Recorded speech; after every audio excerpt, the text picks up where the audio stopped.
case you missed out on major local and international news updates within the week, worry no more because we've got you covered.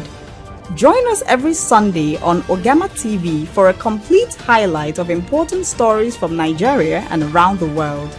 You can also follow us on Facebook and Twitter at Ugamatv and on Instagram at Ugamatv1 for more updates. Our website at www.ugamatv.com for full news reports.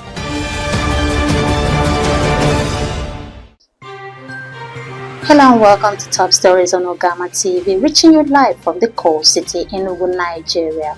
Top Stories is where we bring you highlights of major events that happened within the week that you may have missed. And for this week's edition, we have quite a number of interesting stories for your viewing pleasure. And to get full details of all our news stories, do follow our social media handles on Facebook at Ugamatv, on Instagram at Ugamatv1, on Twitter at Ugamatv, on YouTube at Ugamatv. You can also visit our news blog at www.ugamatv.com. I am Chidiogo Asuke. Now let's begin with what's trending. The Ohaneze Ndigbo worldwide has received with immense relief and joy the news of signing into law of the Southeast Development Commission by the President Bola Ahmed Tinubu. The SEDC will cover the states of Abia, Anambra, Ebonyi, Enugu, and Imo State. This was contained in a press release signed by Dr. Chidozie Alex Ogbonnaya, the National Publicity Secretary, Ohaneze Ndigbo Worldwide. Ohaneze commended the Deputy Speaker of the House of Representatives, Honorable Benjamin Kalu, and the co-sponsors of the all-important bill during a courtesy call to the National Assembly by the leadership of Ohaneze. And on a sad note, the President General of Ohaneze Ndigbo, Chief Emmanuel Iwuanyanwu, is dead. Born on September 1942, the leader of the Apex Igbo organization died on Thursday, 25th July 2024 in Abuja. Aged 82, Chief Iwuanyanwu was elected the PG of Ohaneze Ndigbo on the 20th of April 2023 following the death of Professor George Obiozo.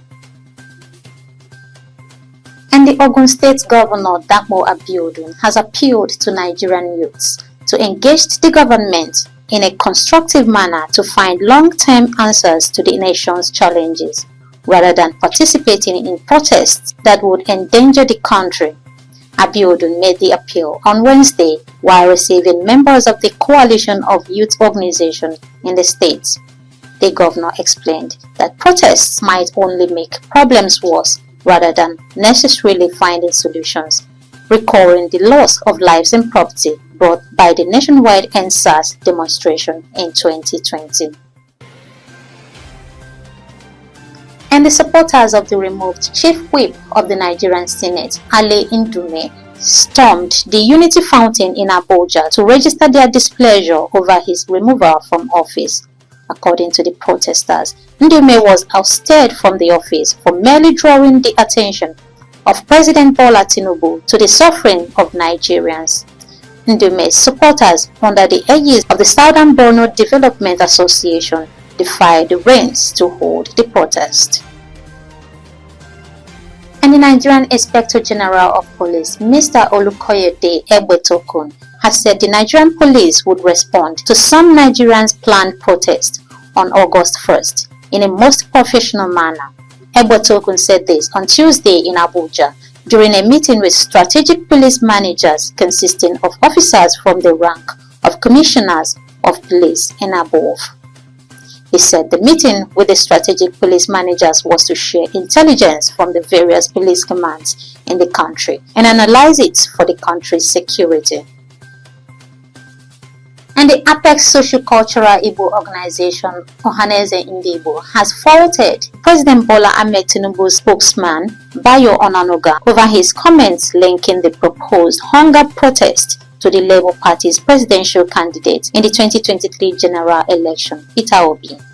The group urged Onanuga to use his position as the presidential spokesman to address hunger and hardship currently facing the country at the moment.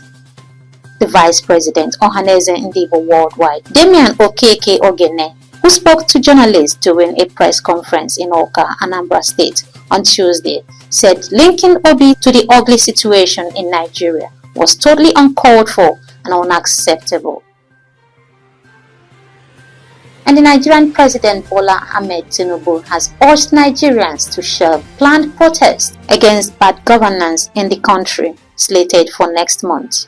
The appeal was made known by the Information Minister Mohammed Idris, who briefed the State House correspondents after the meeting with the President on Tuesday. Idris said Tinubu urged the organizers of the protests to shelve the plan and await the President's response to their complaints. And the Federal Competition and Consumer Protection Commission, FCCPC, said the $200 million fine against Meta Platforms, INC, and WhatsApp LLC was based on discriminatory practices and sanctionable offenses committed. The acting executive vice chairman of the commission, Dr. Adamu Abdullahi, at a news conference in Abuja on Tuesday, said the penalty was slammed on the companies after 3 years of intensive investigations. Abdullahi said the companies were found culpable of denying Nigerians data subjects the right to self-determination, unauthorized transfer and sharing of personal data, which was not the practice in other claims. And the Central Bank of Nigeria CBN Monetary Policy MPC on Tuesday raised the interest by 50 basis points to 26.75% from 26.25% in May 2024. CBN Governor Olayemi Kadoso announced this at the press briefing on Tuesday at the end of the two-day 26th MPC in Abuja. And the National Minimum Wage Act, which introduces the 70,000 naira minimum wage, has been passed into law by the Senate. The executive bill, which was received from the executive arms of government seeking amendments to the act to enable upward review of workers' salaries, was laid for first reading.